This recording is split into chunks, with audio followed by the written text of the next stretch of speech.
Breaking news. తెలంగాణలో municipal ఎన్నికల నామినేషన్ల గడువు ఈ రోజు సాయంత్రంతో ముగిసింది. మొత్తానికి నామినేషన్లు అటు BRS party, Congress party, BJP పార్టీలు దానికి సంబంధించిన అభ్యర్థులు అయితే వేశారు. కానీ ఎక్కువ మొత్తంలో కాంగ్రెస్ పార్టీ అభ్యర్థులే ఎక్కువగా నామినేషన్లు వేసినట్టు కనిపిస్తూ ఉన్నది. కొన్ని చోట్ల బీఆర్ఎస్ పార్టీ, బీజేపీ పార్టీకి సంబంధించిన అభ్యర్థుల నామినేషన్లు దాఖలు కాలేదనేది అర్థమవుతా ఉన్నది. మొత్తం 116 మున్సిపాలిటీలకు 7 కార్పొరేషన్లకు ఈ నెల ఫిబ్రవరి 11న ఈ ఎన్నికలు జరుగుతున్న విషయం తెలిసిందే. ఇక ఫిబ్రవరి 13న దానికి సంబంధించిన రిజల్ట్ను కూడా విడుదల చేస్తారు.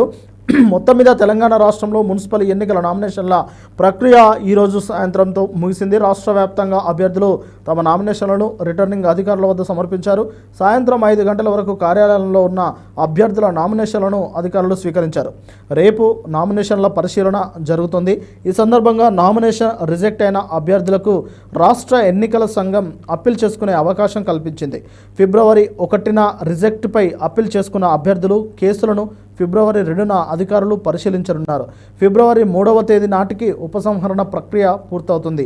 అదే రోజున తుది అభ్యర్థుల జాబితాను రిటర్నింగ్ అధికారులు ప్రకటించనున్నారు.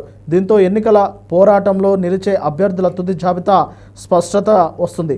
ఫిబ్రవరి 11న పోలింగ్ జరగనుంది. అదే రోజున ఓట్ల లెక్కింపు కూడా చేపడతారు. అయితే ఈ ఎన్నికలకు సంబంధించి కొన్ని చోట్ల ఏదైనా రీపోలింగ్ చేయాలనుకుంటే ఫిబ్రవరి 12న రీపోలింగ్ జరుగుతుంది. ఇక ఫిబ్రవరి 13న ఎన్నికల ఫలితాలను విడుదల చేసే అవకాశం ఉంటుంది.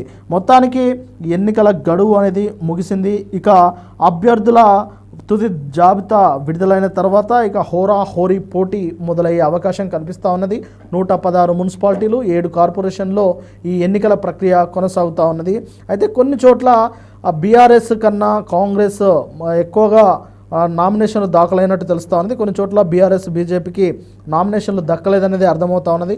వరంగల్, నల్గొండ జిల్లాల్లో బీఆర్ఎస్, బీజేపీ పొత్తు రాజకీయం కూడా ఉన్నట్లు కొన్ని ఆరోపణలు వస్తూ ఉన్నాయి. అందుకోసమే బీఆర్ఎస్ నామినేషన్లు వేసిన చోట బీజేపీ నామినేషన్లు వేయలేదని, బీజేపీ నామినేషన్లు వేసిన చోట బీఆర్ఎస్ నామినేషన్లు వేయలేదు అని కొంతమంది విశ్లేషకులు చెబుతూ ఉన్నారు. మొత్తం మీద బీఆర్ఎస్, బీజేపీ మరి కుమ్మక్కు రాజకీయాలు ఏమైనా చేస్తున్నారా అన్న ఆరోపణలు అయితే ఇప్పుడు వినిపిస్తూ ఉన్నాయి. ఏదేమైనప్పటికీ ఇక తుది జాబితా విడుదలైన తర్వాత మరి ఈ పోరులో బీఆర్ఎస్ వర్సెస్ కాంగ్రెస్గా ఉండబోతుందా, లేదంటే బీఆర్ఎస్ వర్సెస్ బీజేపీగా ఉండబోతుందా, లేదంటే కాంగ్రెస్తో ఏ పార్టీ పోటీ పడనుంది? బీజేపీ, బీఆర్ఎస్ కొన్ని చోట్ల నిజంగానే చేతులు కలిపి యుద్ధం చేస్తున్నాయనేది వేచి చూడాలి.